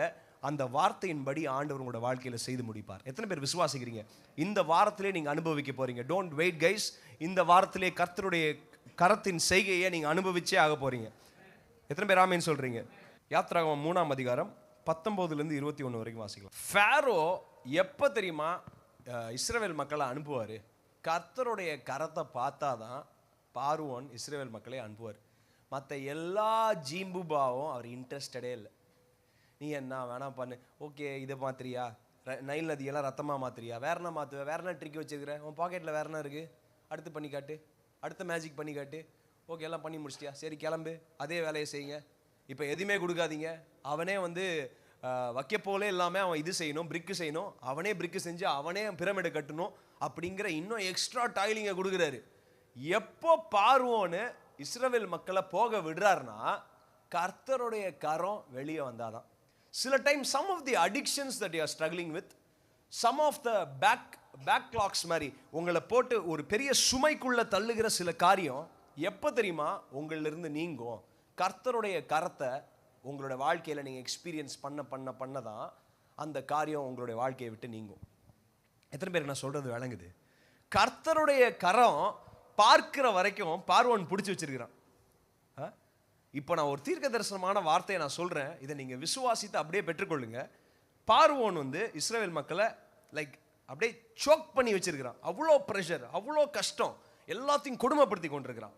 ஸோ ஆண்டவர் சொல்கிறாரு, என் கரத்தை பார்வோன் பார்ப்பான், என் கரத்தின் வல்லமையை பார்வோன் பார்ப்பான், பார்த்த உடனே இஸ்ரவேல் மக்களை அனுப்பிச்சிருவான். இப்போ என்ன தெரியுமா அதில் அழகு? இவங்க அந்த பிடியிலேருந்து வெளியே வருகிறது இல்லை, பார்வோனே இவங்களை அனுப்பிச்சு வைக்கிறது தான் அழகு. நிறைய பேருக்கு அடிக்ஷன்ஸோட ப்ராப்ளம் இல்லை, anything that is holding on to them என்ன தெரியுமா பிரச்சனை? You want to come out of it. ஆமாவா இல்லைங்களா? I want to come, I want to quit smoking, I want to leave alcohol, I want to leave pornography. நான் இந்த பிரச்சனையிலேருந்து வெளியே வரணும், நான் இந்த கஞ்சத்தனத்துலேருந்து வெளியே வரணும், ஆங்கர் மேனேஜ்மெண்ட்லேருந்து வெளியே வரணும், நான் ஒரு நல்ல அப்பாவாக இருக்கணும், நான் நல்ல அம்மாவாக இருக்கணும், நான் சொசைட்டிக்கு ஒரு நல்ல சிட்டிசனாக இருக்கணும், நான் வெளியே வரணும், நான் வெளியே வரணும், நான் வெளியே வரணும். இந்த மென்டாலிட்டியை இன்னைக்கு மாற்றுங்க. இன்னைக்கு ஒரு தீர்க்க தரிசனமான வார்த்தையை நான் உங்களுக்கு சொல்கிறேன். கர்த்தருடைய கரம் உங்கள் மேலே வருகிறதுனால நீங்கள் வெளியே வர வேணாம், அது உங்களை அமுச்சு விட்டுரும். எத்தனை பேருக்கு நான் சொல்கிறது புரியுது? ஏன்னா அவ்வளோ சூடு அடிக்கும்னு நினைக்கிறேன், மேலே பிடிச்சி வச்சிருந்தெல்லாம் விட்டுரும். எத்தனை பேருக்கு புரியுது நான் சொல்கிறது? நீங்கள் வெளியே வர வேணாங்க, நீங்கள் வெளியே வர கஷ்டப்பட்டுனே இருக்க வேண்டியதான் கடைசி வரைக்கும். I am struggling, I am struggling, I am toiling. நான் கஷ்டப்படுறேன். எவ்வளோ நாள் கஷ்டப்படுவீங்க? ஏன் தெரியுமா கஷ்டப்பட்டோம்? கர்த்தருடைய கரத்தின் வல்லமையை உங்கள் கஷ்டம் இன்னும் பார்க்கல. நான் உங்களை பிடிச்சி வச்சிருக்கிற அந்த ஃபேக்டரை இன்னும் பார்க்கல. இன்னைக்கு தீர்க்க தரிசனமாக நான் உங்களை பார்த்து சொல்கிறேன், உங்களுடைய வாழ்க்கையை பார்த்து சொல்கிறேன். எதெல்லாம் உங்களுடைய பொருளாதாரத்தை பிடிச்சி வச்சிருக்கு, உங்களுடைய ஹெல்த்தை பிடிச்சி வச்சிருக்கு, உங்களுடைய பீஸை பிடிச்சி வச்சிருக்கு, உங்கள் ஜாயை பிடிச்சி வச்சிருக்கு, உங்கள் சந்தோஷத்தை பிடிச்சி வச்சிருக்கு, உங்களுடைய ஃபியூச்சரை பிடிச்சி வச்சிருக்கு, அதன் மேலே கர்த்தருடைய கரத்தை அந்த ஃபேக்டர் பார்க்குறப்போ நீங்கள் என்னங்க வெளியே வர்றது? அது உங்களை அமுச்சு விடும். when the hand of God shows up, அது உங்களை அமுச்சு விடும். நான் தீர்க்க தரிசனமாக சொல்கிறேன். அண்ட் இந்த மெசேஜை முடிக்கிறதுக்கு முன்னாடி நான் வெறும் கர்த்தருடைய கரத்தை பற்றி பேசிட்டு முடிக்கிறத விட நான் இன்னொரு கரத்தை பற்றி நான் உங்களோட பேசுகிறேன். இப்போ நான் சொன்னது எல்லாமே உங்களுக்கு எல்லாத்துக்கும் தெரியும். விச் மீன்ஸ் கர்த்தருடைய கரம் வல்லமையானது, ஆண்டவர் வல்லமையானவர், ஆண்டவர் அற்புதங்களை செய்கிறவர். ஆண்டவருடைய முகத்தை பார்த்தாலே யாருனாலையும் தாக்கு பிடிக்க முடியாது. ஆண்டவருடைய கண்கள் அக்கினி ஜுவாலையாக இருக்கிறது. அவருடைய தலை முடியெல்லாம் அவ்வளோ அப்படியே உள்ளு போல இருக்குது, லைக் அ ஸ்னோ மாதிரி இருக்குது, அப்படியெல்லாம் வாசிக்கிறோம். அவருடைய கால்கள் எப்படி பிரான்ஸ் மாதிரி இருக்குது. இது எல்லாத்தையும் நம்ம வாசிருக்கிறோம். ஸோ த மேக்னிடியூட் ஆஃப் காடை பற்றி யாருக்கும் எந்த டவுட்டும் இல்லை. அண்ட் ஆண்டவரால் ஆண்டவருடைய செய்கையின் வல்லமை குறித்து யாருக்கும் டவுட்டு கிடையாது. God's hand will do greater திங்ஸ்னு உங்களுக்கு தெரியும். ஆனால் நான் இப்போது உங்களுடைய கருத்தை பற்றி நான் பேச போகிறேன். உங்களுடைய கருத்தை பற்றி பேசிட்டு I'm just gonna finish today. எப்படி ஆண்டவருடைய கரத்தின் வல்லமை உங்களுக்கு நான் சொன்ன எல்லா தீர்க்க தரிசனமான வார்த்தைகளை செஞ்சு முடிக்குமோ, sometimes God is expecting your hand. எத்தனை பேர் விசுவாசிக்கிறீங்க? உன் கரம் எப்படி இருக்கு அப்படின்னு அவர் பார்க்குறாரு. உங்கள் கரத்தினால என்ன நடக்கும் அப்படின்னு ஆண்டவர் சொல்ல விருப்பப்படுறாரு. யாத்ராகமம் 4ஆம் அதிகாரம் 1-2 வசனங்கள் வாசிக்கலாம். மோசே வந்து மக்கள் மேலே ப்ளேம் போடுறான். நீங்கள் நல்லா புரிஞ்சுக்கோங்க. 3ஆம் அதிகாரம் ஃபுல்லாக என்னென்னா பர்னிங் புஷ் என்கவுண்டரு. ஆண்டவர் சொல்கிறாரு, நான் உனக்கு இவ்வளோ நேரம் வாசித்தது 3ஆம் அதிகாரத்தில் தான் வாசித்தேன். என் கரத்தை பார்த்தா தான் பார்வோன்னு ஒன்று விட்டுவான். எல்லாத்தையும் சொல்லி முடிச்சிட்டாரு. மோசையோட பேச வேண்டியதெல்லாம் பேசி முடிச்சிட்டாரு. இப்போ ஆண்டவருடைய வல்லமையெல்லாம் மோசை பார்த்து முடிச்சிட்டான். ஆமாம், நீங்கள் பாட்டுக்கு செடியில் வந்து எறிகிறீங்க, பயங்கரமான பேஸ் வாய்ஸில் பேசுகிறீங்க, சப்வூஃபர்லாம் ஃபிக்ஸ் பண்ணி நீங்கள் பாட்டுக்கு பேசி நேர்கிறீங்க, அப்புறம் அந்த மலையிலேருந்து புகை மூட்டமாக வந்து இறங்குறீங்க, இதெல்லாத்தையும் பார்த்துட்டேன். ஆனால் எனக்குள்ள மக்கள் மேலே ப்ளேம் போடுறாரு. அவங்க எப்படி பிலீவ் பண்ணுவாங்க? இவருக்கு என்ன பிரச்சனைனா, நீங்கள் யாருன்னு எனக்கு தெரியும், ஆனால் ஏன் மூலியமாக எப்படி உங்கள் வல்லமை செயல்படுன்னு தெரியல அப்படின்னு சொல்ல வர்றாரு. எத்தனை பேருக்கு நான் சொல்கிறது புரியுது? காட் யாருன்னு எனக்கு தெரியும், அண்ட் மக்களுக்கும் தெரியும் நீங்கள் யாருன்னு. அதனால தான் என்ன பேச அனுப்பிச்சு வைக்கிறாங்க. ஏன்னா அவங்களுக்கு உங்களோட பேச பயம். அதனால தான் ஆஸ் அ ரெப்ரசன்டேட்டிவ் நான் வந்து பேசிகிட்டு இருக்கிறேன். ஆனால் இப்போ என்ன மேட்டர்னா, இப்போ நீங்கள் போயிடுவீங்க, நான் பார்வோனுக்கு முன்னாடி போய் நிற்பேன், நான் என்ன பண்ண போகிறேன் அப்படிங்கிற ஒரு பயத்தில் தான் இந்த உளறலாம் வருது. அப்பொழுது மோசே, அவர்கள் என்னை எப்படி நம்புவார்கள்? என் வார்த்தைக்கு செவி கொடார்கள். கர்த்தர் உனக்கு தரிசனமாகவில்லை என்று சொல்லுவார்கள். அப்படிலாம் சொல்லியிருக்கவே மாட்டாங்க, ஏன்னா எல்லாத்தையும் பார்த்துருக்குறாங்க மக்கள். அடுத்த வசனத்தை நம்ம பார்க்கலாம். ஆண்டவர் பார்த்துனே இருக்கிறாரு. என் கையின் வல்லமை எல்லாத்தையும் பார்த்துட்டியா? சரி, அதெல்லாம் இருக்கட்டும், உன் கை எங்கப்பா அப்படிங்கிறாரு. இன்னைக்கு காலையில் ஆண்டவர் வந்து சொல்கிறாரு, பா உன் கை எங்கே இருக்குது? நம்ம பேண்ட் பாக்கெட்லேயே நிறைய பேர் நர்வஸ்னஸில் நிறைய பேர் பேண்ட் பாக்கெட்லேயே வச்சுருப்போம். சில டைம் வெட்டிங்ஸ்க்கு போகிறப்ப நான் அப்போல்லாம் நோட் பண்ணுவேன். இந்த வெட்டிங்ஸ்க்கு போகிறப்போ அந்த கல்யாண மாப்பிள்ளை பொண்ணுங்களோட ஃபோட்டோ எடுக்கிறவங்கலாம் இந்த கையை எங்கே வைக்கிறேன்னே தெரியாது அவங்களுக்கு. பார்த்துக்கிறீங்களா? எங்கேயாவது மாங்க மாங்க இப்படிமாங்க பார்த்துருக்கிறீங்களா? ஏன்னா சும்மா இருக்கிறப்போ அந்த கையை எதையா இங்கேயா வச்சு நிற்கிறது இப்படி. ஸோ எல்லா அட்டென்ஷனும் மேலே வரப்போ இந்த கையை எங்கே வைக்கிறதுன்னு தெரியாது. இங்கே பாக்கெட்டில் வைக்கிறது, வேறு எங்கே வைப்பாங்க, எல்லாம் இப்படி பண்ணுவாங்க, ஏதாவது இப்படி பண்ணி.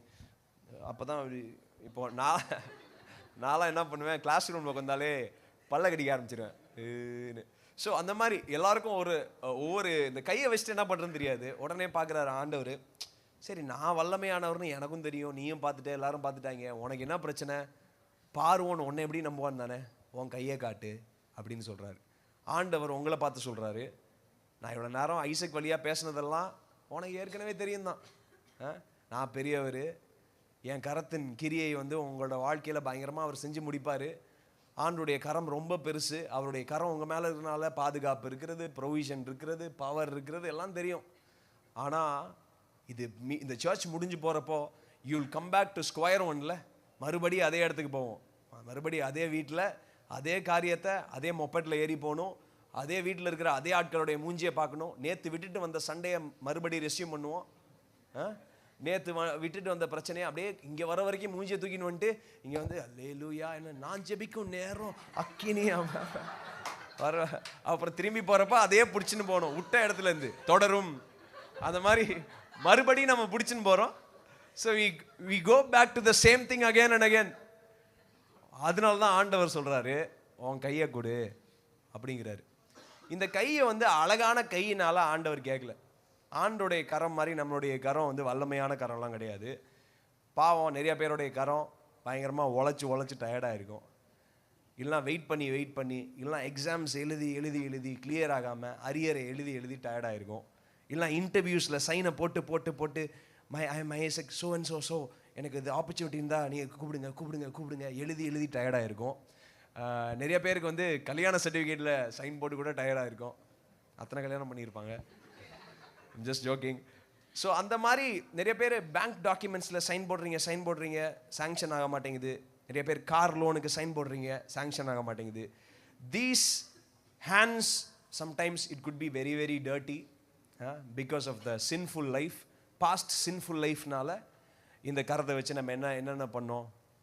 சப்ஸ்டன்ஸ் அப்யூஸ் பண்ணியிருக்கலாம், இல்லை ஆல்கஹாலிக் அடிக்ஷனாக இருந்திருக்கலாம், இல்லை ஏதோ ஒரு ட்ரக் அடிக்ஷனாக இருந்திருக்கலாம், இல்லை ராங் திங்ஸாக இருக்கலாம், போகக்கூடாத இடத்துக்கு இந்த கை போயிருக்கலாம், பார்க்கக்கூடாத காரியங்கள்லாம் நம்ம கண் பார்த்துருக்கலாம். So you can always feel like என் கையோ இது எதுக்கு பிரயோஜனம் தெரியலையே, it is not good enough. ஆண்டவர் என்ன தெரியுமா சொல்கிறாரு? நான் எவ்வளோ வல்லமையான தேவன்னு எனக்கு தெரியும், உங்களுக்கும் தெரியும், ஆனால் எனக்கு உன் கை தான் வேணும் அப்படின்னு உங்கள் கையை ஆண்டவர்கிட்ட கேட்குறாரு. என் கரத்தின் வல்லமையை நீ கம்ப்ளீட்டாக அனுபவிக்கணும்னா உன் கரத்தை காட்டு. மோசையை பார்த்து சொல்கிறாரு, உனக்கு என்னப்பா கவலை தானே படுற, கையை காட்டு. அப்போ கூட அந்த கையில் இருக்கிற வல்லமையை அவன் பிலீவ் பண்ணல. அப்புறம் ஒரு கோல் வச்சிருக்கிறான். கோல் எதுக்கு தெரியுமா வச்சிருக்கிறான்? 40 வருஷங்க மீதியான் டெசர்ட்ல 40 வருஷம் ஆடு மேய்க்கிறான். லைக் மீடியன் டெசர்ட்ஸை பற்றி நீங்கள் இன்னும் டாக்குமெண்ட்ரிலாம் இருக்குது, யூடியூப்பில் போய் பாருங்கள். இன்னும் வரைக்கும் எந்த ஒரு இரிகேஷன் கிடையாது, செடி வளராது, அங்கே வெறும் தான் புஷஸ் மட்டும்தான் வளரும். ரொம்ப மோசமான ரொம்ப ஹாட்டான ஒரு டெசர்ட். அந்த டெசர்ட்டில் 40 வருஷமாக இப்படியே நடந்து ஆடுகளை மேய்ச்சிட்டு இருந்த அந்த ஸ்டாஃபை வந்து சும்மா ஒரு தாங்கிறதுக்கு, ஒரு சப்போர்ட்டுக்கு, இல்லைனா ஷீப்பை கரெக்டாக கொண்டு போகிறதுக்கு, எப்படி சங்கீதம் 23 வாசிக்கிற மாதிரி, சங்கீதம் 23 என்ன வாசிக்கிறோம்? கோலும் தடியும். ஸோ கோலை வச்சு நிறைய பேர் சொல்லுவாங்க கோலும் தடியும் சாத்துறதுக்குன்னு. அதுக்கு எப்படி தேட்டருன்னு சொல்லியிருப்பாரு. கோல் வச்சு நம்ம ஜென்ரலாக கோல் எதுக்கு வச்சிருப்போம்? எடுத்து பெரம்ப கையாளாதவன் மகனை பகைக்கிறான். கோலை வச்சு அடிக்க தானே முடியும். அது எப்படி தேட்டுருங்க? எப்படி கோல் தேற்ற முடியும்? How can a rod comfort? Punishment கொடுக்கறதான ராடு, அது எப்படி கம்ஃபர்ட் பண்ண முடியும்? ஏன்னா நம்மால் தப்பாவே புரிஞ்சு தப்பாவே பார்த்துருக்குறாங்க. நோ, எந்த வழியில் போகணுமோ கரெக்டாக ஷெப்பர்டை கொண்டு போயிடும், ஷீப்ஸை கொண்டு போயிடும். அண்ட் சம்டைம்ஸ் டிக்ஸ் எல்லாம் வந்து காதுக்குள்ளே நுழையிறப்போ இவர் அந்த குச்சியை வச்சு தேய்ச்சி விடுவார். கரெக்டான டைமில் வார்ம்த் கொடுப்பாரு, கரெக்டான வழியில் நடத்தி கொண்டு போகிறார். That's why the rod comforts. இந்த ராட் வந்து அவருக்கு ஒரு கம்ஃபர்ட்டா, ஷீப்புக்கு ஒரு கம்ஃபர்ட்டா மோசஸ் வச்சிருந்தாரு. ஆனால் ஆண்டவர் சொல்றார், உன் கையில் என்ன இருக்கு? என் கரத்தின் வல்லமை உன் வாழ்க்கையில் செயல்படணும்னா உன் கரத்தை காட்டு அப்படின்னு ஆண்டவர் சொல்றாரு. இன்னைக்கு ப்ராபப்ளி ஒன்லி ஃபெயிலியர்ஸ் மாத்திரமே உங்களுடைய கரத்தில் நீங்கள் வச்சிருக்கலாம், இல்லை ஒன்லி சிக்னஸ் மாத்திரம் உங்களுடைய கரத்தில் நீங்கள் வச்சிருக்கலாம், இல்லை குட் ஃபார் நத்திங் உங்கள் பாஸ்ட்டை மட்டும் உங்களுடைய கரத்தில் வச்சிருக்கலாம். எதுக்குமே பிரயோஜனம் இல்லாத பேக்கேஜஸை உங்களுடைய கரத்தில் வச்சிருக்கலாம். But God is asking, when my power, ஏன் நீதி உள்ள வலது கரத்தின் வல்லமை உன்னோட கரத்தில் சேருகிறப்போ உன் வாழ்க்கை இருக்கிற மாதிரியே இருக்காது, உன் எதிர்காலம் இருக்கிற மாதிரியே இருக்காது. நீ யோசிக்கிற கர்த்தர் பெரியவர் தான், அவர் அற்புதங்களை செய்கிறவர் தான். எலியாக்கு செஞ்சாரு, எனக்கு செய்வாரா? நீ கரத்தை மட்டும் நீட்டு. மோசேக்கு செஞ்சாரு, எனக்கு செய்வாரா? உன் கரத்தை மட்டும் காட்டு. இன்னொரு பேசேஜ்ல நான் வாசிக்கிறேன், மத்தேயு 12:10. ஜீசஸ் வந்து சினகாக்கு வராரு, தேவாலயத்துக்கு வந்து ப்ரீச் பண்ணலான்னு வரப்போ ஒரு சூம்ன கைனா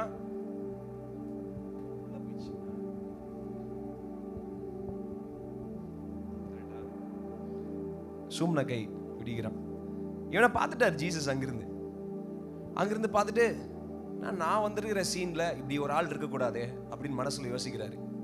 பண்ணிட்டு அவனுக்கு விடுதலை கொடுத்துடலாம், அவனை ஹீல் பண்ணிடலாம்னு நினைச்ச உடனே மக்கள்லாம் சொல்றாங்க, ஓய்வு நாள்ல நீ எப்படி ஹீல் பண்ண முடியும்? How can you heal somebody on a Sabbath day? அது வந்து எல்லாத்துக்குமே ஓய்வே, கிரியைக்கு ஓய்வே, நீ எதுவுமே செய்யக்கூடாது அப்படி ஜீசஸ் சொல்றாரு. உன் ஆடு ஒன்று குழியில விழுந்துருச்சு, அந்த குழியில விழுந்த ஆடை ஓய்வு நாள்ல நீ எடுக்க மாட்டியாப்பா? ஒருத்தன் கஷ்டப்படுறான், வியாதியோட கஷ்டப்படுறான், சூம்ன கையோட இருக்கிறான். ஸோ மக்கள் எதை காட்ட மக்கள் பிரியப்படுறாங்க? நான் ஃபார் எக்ஸாம்பிள், ஒரு கை சூம்பி இருக்கு, ஒரு கை நல்லா இருக்குன்னா எல்லாருமே இந்த கையை தான் காட்டுறாங்க. எவ்ரிபடி ஹேஸ் 2 hands, கரெக்டா? ஆனா which hand do you show outனா உங்களுடைய பிரசன்டபிள் ஹேண்டை மட்டும் தான் வெளியே காட்டுறீங்க, உங்க சூம்ன கையை நீங்க காட்டுறது இல்லை. எத்தனை பேர் நான் சொல்றது புரியுது? உங்களுடைய டர்ட்டி லாங்குவேஜ் யாருக்குமே தெரியாது சர்ச்சில். நம்மளுடைய தாட்ஸ் வந்து சர்ச்சில் யாருக்குமே தெரியாது. நம்ம எது மக்கள் பார்க்கணும்னு நினைக்கிறோமோ அதை மட்டும்தான் வெளியே காட்டுறோம். மற்ற சூம்பின கரம் யாருக்கு தெரிஞ்சிருந்துச்சுன்னா இயேசுக்கு தெரிஞ்சிருந்துச்சு, அந்த சப்பானிக்கு தெரிஞ்சிருந்துச்சு. உங்களுடைய அன்சீன் ஹேண்ட் யாருக்கு தெரியும்னா அவருக்கு தெரியும், உங்களுக்கு தெரியும். பட் காட் இஸ் சேயிங், உங்களோட அன்சீன் ஹேண்டை நீ வெளியே எடுத்துன்னு வா. ஆண்டவர்கிட்ட நம்ம மாஸ்க் போட முடியாதுல்ல, ஆண்டவர்கிட்ட ஃபேக் பண்ணிட முடியாது. உலகத்தில் இருக்கவங்க நம்ம எல்லாருமே ஏமாத்திடலாம், but we can't fake God இல்ல. ஆண்டவர் சொல்றாரு, அந்த உள்ள இருக்கிற கையை நீ எடுத்துன்னு வா. மற்றவங்க என்ன சொல்றாங்க? according to law they are projecting their cultural standards. according to law, நியாய பிரமாணத்தின்படி ஓய்வு நாள்ல எப்படி நீ குணமாக்க முடியும் அப்படின்னு சொல்றாங்க.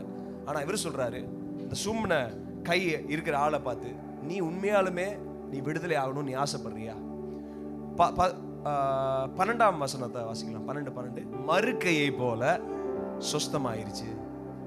நான் இன்னைக்கு தீர்க்க தரிசனமா உங்களை பார்த்து சொல்றேன், யுவர் அன்சீன் ஹேண்ட், நீங்க வெளியில யார்கிட்டயுமே காட்டாத ஒரு சும்மின கை, அன்சீன் ஹேண்ட் இருக்குல்ல, இது வெளியே காட்டத்தக்கதாக, மற்றவங்க பார்க்கத்தக்கதாக, பயன்படுத்தப்படத்தக்கதாக மற்ற ஒரு கரங்களை போல இந்த கையும் மாறும். ஏன்னா ஆண்டவர் உங்களுடைய வாழ்க்கையில அவருடைய பலத்த செய்கையை கொண்டு வந்திருக்கிறதுனால. எத்தனை பேர் விசுவாசிக்கிறீங்க? because of his powerful hand over your life, ஆண்டவருடைய வல்லமையான கரம் உங்கள் மேல நீட்டப்படும். எனக்கு தெரியுங்க, நிறைய பேர் கூட ஒரு சைடு தான் செல்ஃபி எடுப்பாங்க, பாத்துக்கிறீங்களா? இந்த சைடு காட்டவே மாட்டாங்க. ஏன்னா உலகமே அந்த சைடு தான் பார்த்துன்னு இருக்கும், இவங்க மட்டும் தான் இந்த சைடு பார்த்துன்னு இருக்கிறாங்க. ஃபார் எக்ஸாம்பிள், they think, ஓ உலகமே என்னோட லெஃப்ட் சைடு தான் பார்க்குது. இல்ல இல்ல இல்ல, உலகமே உங்க ரைட் சைடு தான் பார்த்துன்னு இருக்கும். just because you have been seeing your left side, you think உலகமே இங்க தான் பார்க்குது. no no no no, I try to. அதனால தான் போஸ்ட் போடுறப்ப கூட ஏன் பிடிச்ச ஆங்கிள், எனக்கு பிடிச்ச க்ளோத்ஸ், அப்புறம் ரியாலிட்டி சிங்க்னு ஆகிறப்போ, யாருடைய ஃப்ரெண்ட்ஸ் ஆகிறப்போ அவங்க உங்களுடைய மேக்கப் போடாத ஃபேஸை பார்க்குறாங்க, அப்புறம் உங்களுடைய ஷாபினஸை பார்க்குறாங்க, உங்க ஹாட் டெம்பரை பார்க்குறாங்க, நீங்க எப்படி கோவப்படுறீங்கன்னு பார்க்குறாங்க, நீங்க எப்படி அழுகிறீங்கன்னு பார்க்குறாங்க, நீங்க எப்படி கஷ்டப்படுறீங்கன்னு பார்க்குறாங்க. அண்ட் சில பேருக்கு அது பிடிக்குது, சில பேர் பரிதாபப்படுறாங்க, சில பேர் கோவப்படுறாங்க. Sometimes when you show the other hand, சில பேருக்கு அது பிடிக்க மாட்டேங்குது, எரிச்சல் ஆகுறாங்க. சில பேர் சொல்றாங்க, இவன் எனக்கு வேணவே வேணாம், I don't want to be friends with her அப்படின்னு சொல்றாங்க. ஏன்னா நீங்க என்ன ப்ரொஜெக்ட் பண்றீங்களோ அது மட்டும் தான் மக்களுக்கு பிடிக்குது, என்ன ப்ரொஜெக்ட் பண்ணலையோ அது பிடிக்கல. ஆண்டவர் சொல்லுவாரு, அந்த கை தான் எனக்கு வேணும். what you don't want to project, you just give it to me. ஆண்டவர் சொல்றாரு, என் கரம் உங்களுக்கு வல்லமையை செய்யும், ரீபொசிஷன் பண்ணும், வல்லமையினால அற்புத அடையாளத்தை செய்யும். ஆனா உன் கையை எங்க வச்சிருக்கிற? ரொம்ப நாளா பாக்கெட்ல வச்சுன்னு இருக்காத, ரொம்ப நாளா எதுக்குமே யூஸ் பண்ண. ஏன்னா because of the hurt that you got with your hands and because of the past that your hands have seen, அழுகைய எவ்வளோ கண்ணீர் அந்த கை தொடச்சிருக்கு, எவ்வளோ கஷ்டங்கள் அந்த கை பார்த்துருக்கு. அந்த கையை நீ என்கிட்ட கொடுக்க, அந்த கையை நீ கொடுக்குறப்போ ஆண்டவர் இதுவரைக்கும் செய்யக்கூடாத அற்புதங்களை உங்களோட வாழ்க்கையில அவர் செய்வார். எத்தனை பேர் விசுவாசிக்கிறீங்க? மோசே திக்குவாயனா தான் இருக்கிறான், ஆனா ஆண்டவர் என்ன சொல்றாரு? உன் கையில என்ன இருக்கு? உன் கை எங்க இருக்கு? கையில என்ன இருக்கு? கையில ஒரு குச்சி தான் இருக்கு, அது போதும். கை எங்க இருக்கு? இது ரெண்டு மட்டும் போதும். அதனால தான் வாசிக்கிறோம் யாத்ராகமம் 17ஆம் அதிகாரத்துல, எப்பெல்லாம் மோசேயோட கரம் உயர்ந்திருந்ததோ இஸ்ரவேல் மக்கள் ஜெயிச்சாங்க. எப்பெல்லாம் மோசேயோட கரம் கீழே வந்துச்சோ இஸ்ரவேல் மக்கள் கொஞ்சம் கொஞ்சமா தோக்க ஆரம்பிச்சிட்டாங்க. ஸோ மோசேயோட கை வலிக்க ஆரம்பிச்சிருச்சு. ஸோ மக்கள்லாம் தூக்கி பிடிச்சிக்கிட்டாங்க. எப்பா உன் கையை தான்ப்பா ரொம்ப முக்கியம், கையை மட்டும் தூக்கி வை, கையை மட்டும் தூக்கி வை. இப்போ என்னாச்சு? ஆண்டவருடைய கரம் மோசேயோட கரமா மாறிச்சு. நான் இன்னைக்கு காலையில உங்களை பார்த்து சொல்றேன், the mighty hand of God will become your hand if you give your hand, if you give the other hand into the hands of God. யாருக்குமே காண்பிக்காத, யாருமே பார்க்காத இன்னொரு கையை எடுத்து நீங்க ஆண்டவருடைய கரத்துல கொடுக்கிறப்போ ஆண்டவருடைய கரமாக உங்களுடைய கரம் மாறும். இந்த கரத்தை கொண்டு பல பேர் ஆசீர்வதிக்கப்பட போறாங்க. இந்த கரத்தை கொண்டு ஆண்டவருடைய தன்மையும் ஆண்டவருடைய செய்கையும் இந்த உலகம் பார்க்க போகிறது. எத்தனை பேர் விசுவாசிக்கிறீங்க? விசுவாசிக்கிறவங்களா எழுப்பி நிற்கிறீங்களா?